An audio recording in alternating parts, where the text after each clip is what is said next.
Ini rahasia, dan ini diantara kita saja. Hadisnya dari An-Nasai, disahihkan oleh Syekh Muhammad Nasiruddin Al-Albani rahimahullah. Perhatikan baik-baik. Hadisnya dari sahabat Usama bin Zaid. Ja'a ilan Nabi sallallahu alaihi wasallam sa'ilan. Datang kepada Nabi sallallahu alaihi wasallam sambil bertanya. Ya, apa pertanyaannya? Ya Rasulullah,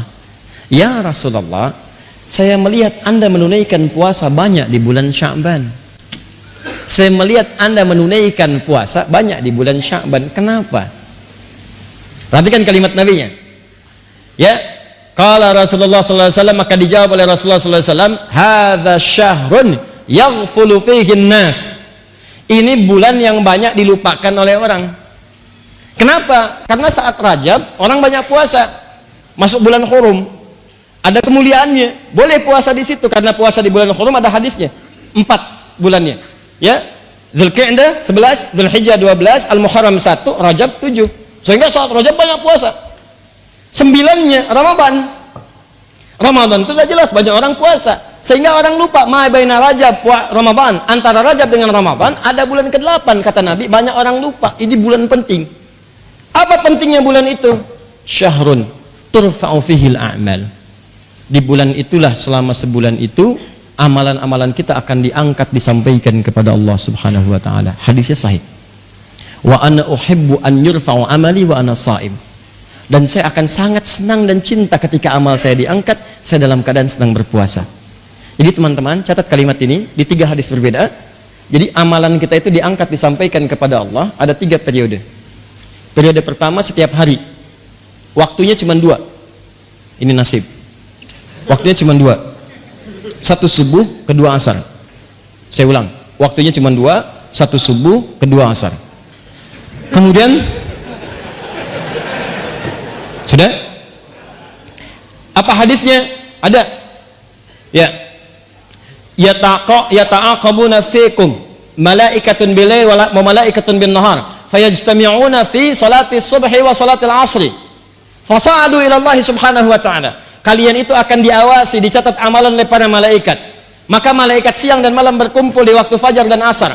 Maka mereka naik kepada Allah Subhanahu wa ta'ala. Fayaqulu Allah ta'ala. Ya, maka Allah bertanya kepada malaikat-malaikat itu. Allah Maha tahu. Jadi enggak nanya pun enggak tahu. Enggak nanya pun enggak tahu. Cuma untuk memastikan tugas ditunaikan dengan sempurna dan menunjukkan kepada hamba malaikat tidak akan mungkin menyalahi perintah. Quran surat 66 ayat ke-6. La ya'sunallaha ma amarahum wa yaf'aluna ma yu'marun. Kadang-kadang ada berita disampaikan itu bukan karena Allah enggak tahu, tapi untuk membuktikan kepada hamba, nih ciptaan saya enggak akan keliru. Jelas. Misal, contoh yang kedua. Kenal setan? Kenal. Setan asalnya iblis. Dari mana taunya? Disebut setan Al-Baqarah ayat 36. Asalnya iblis Al-Baqarah 34. Iblis asalnya jin. Quran surah ke-18 ayat 50. Al-Baqarah 36 fa'azallahuma syaitan. Siapa syaitan? Iblis. Ayat 34-nya wa idz qulna lil malaikati isjudu li adama fasajadu illa iblis. Siapa iblis? Asalnya jin yang bermaksiat. Dari mana? Quran surah 18 ayat ke-50, paling kanan pertengahan. Wa idz qulna lil malaikati isjudu li adama fasajadu illa iblis kana minal jinni fa fasaqa an amri rabbi. Nah, jin ini bermaksiat, gak mau sujud kepada Adam alaihissalam sebagai penghormatan. Dia diminta sujud gak mau. Baik, perhatikan sini. Lihat baik-baik ya. Allah menjawab di Quran surah ke-2 ayat 34. Aba wastakbar. Dia nggak mau sujud karena sombong. Allah sudah tahu nih sombong nih.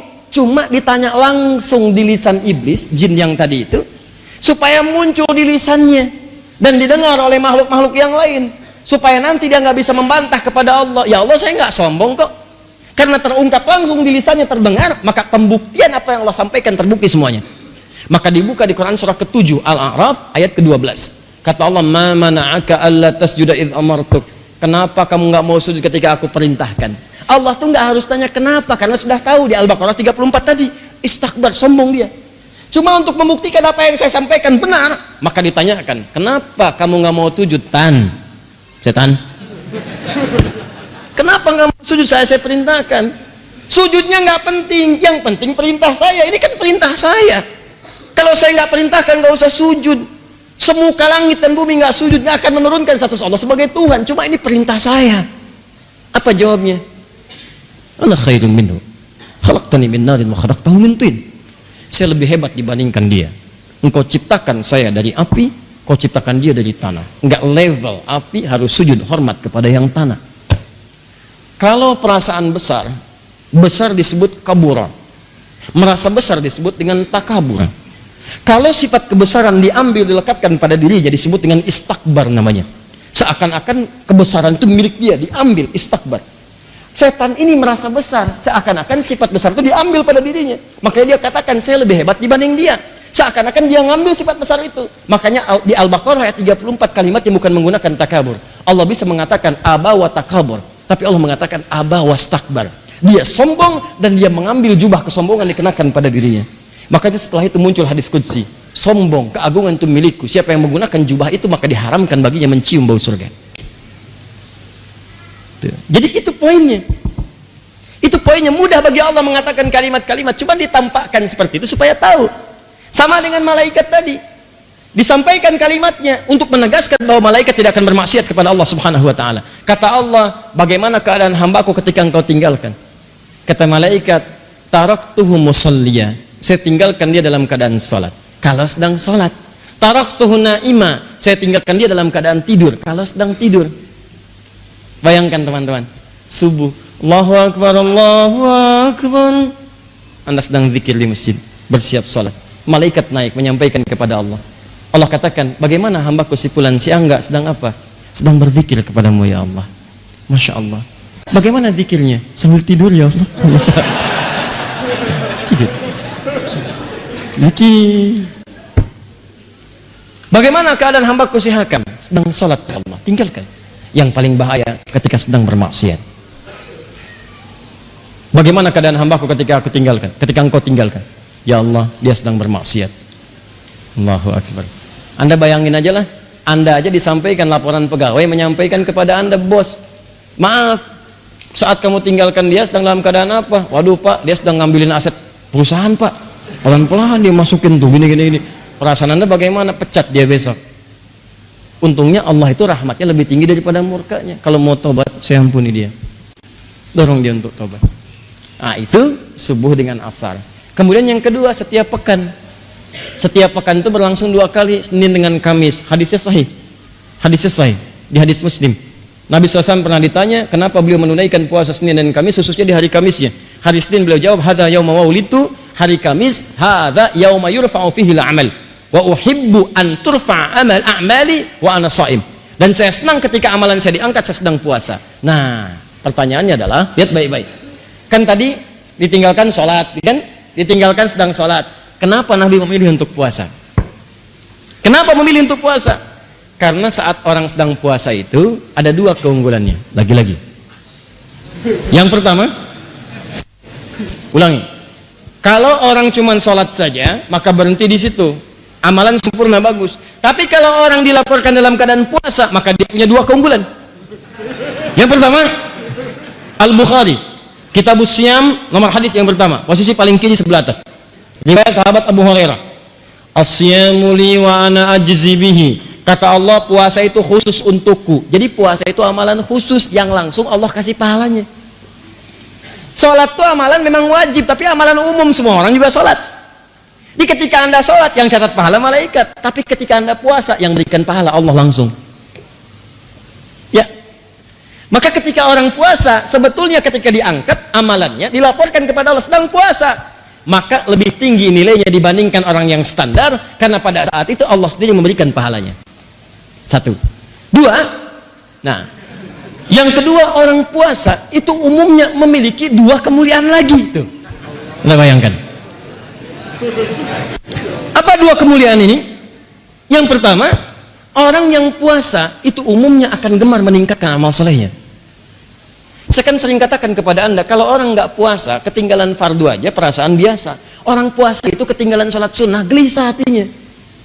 Coba lihat saat Ramadan, tarawih itu kan sholat sunnah. Tapi kalau ibu-ibu ketinggalan saf pertama, nggak sempat nyimpan sejadah di depan, kan nggak enak perasaan. Siapa coba di antara ibu yang pernah menyimpan sejadah saat malam tarawih pertama? Padahal sholat sunnah. Kan Anda rebutan itu. Apalagi ketinggalan tarawih, nggak enak perasaan. Silakan cek. Apalagi besok ditanya, Jeng, tadi malam kemana? Ada kok. Tuh. Sebelah mana? Aku sih posisinya seperti hadis Nabi, sebaik-baiknya perempuan paling belakang. Belakang. Ada aja pokoknya tuh jawaban tuh. Nabi di bawah-bawah gitu ya. Duh. Tapi nggak enak. Kalau ketinggalan malah nggak enak. Orang kalau nggak puasa belum tentu punya kecenderungan baca Al-Quran. Tapi kalau puasa pengennya tilawah, berbuat baik. Itu keunggulan yang pertama. Yang kedua, saya sering katakan orang puasa itu orang paling hebat yang bisa nahan maksiat. Orang puasa. Itulah cek. Mabuk, bohong, berkata kasar, gibah, berhenti saat puasa. Silahkan cek, berhenti. Demi Allah saya katakan. Coba lihat, Anda mau nonton tayangan-tayangan yang buruk, yang haram, gosip, macam-macam. Anda palingkan tuh. Jam 5, ada tayangan gosip, Anda palingkan. Cek, apa dimatiin? Biasanya ditonton. Enggak. Kenapa? Ntar habis maghrib. Habis maghrib habis tayangannya. Ya. Dia tinggalin dulu aja. Ya. Kenapa? Nggak mau dia batal puasanya. Maka orang puasa itu, kemuliaan pertamanya meningkat ibadahnya, kemuliaan keduanya maksiatnya bisa dia tekan. Maka berkumpullah sifat-sifat mulia ini. Di kalau tiap subuh dengan asar orang ini dalam keadaan sholat dia mulia, Senin dengan Kamis dia puasa dia mulia, apalagi bulan Sya'ban. Ada setahun, sebulan itu dilaporkan amalan setiap hari. Kalau yang tadi itu kan maaf, kalau yang tadi tiap hari subuh asar, subuh asar. Yang kedua pekanan Senin Kamis, Senin Kamis. Sebulan Sya'ban ini amalan setahun disampaikan kepada Allah. Dari Sya'ban kemarin ke Sya'ban berikutnya. Maka kata Nabi, saya pengen begitu amal saya dilaporkan dalam keadaan yang sempurna. Bagaimana ciri sempurnanya? Saya sedang puasa, karena saat puasa itu amalan saya meningkat. Yang kedua, saya bisa menahan maksiat. Tapi yang paling penting adalah persiapan Sya'ban itu adalah sebagai warming up, adaptasi menghadapi bulan Ramadan. Paham sampai sini?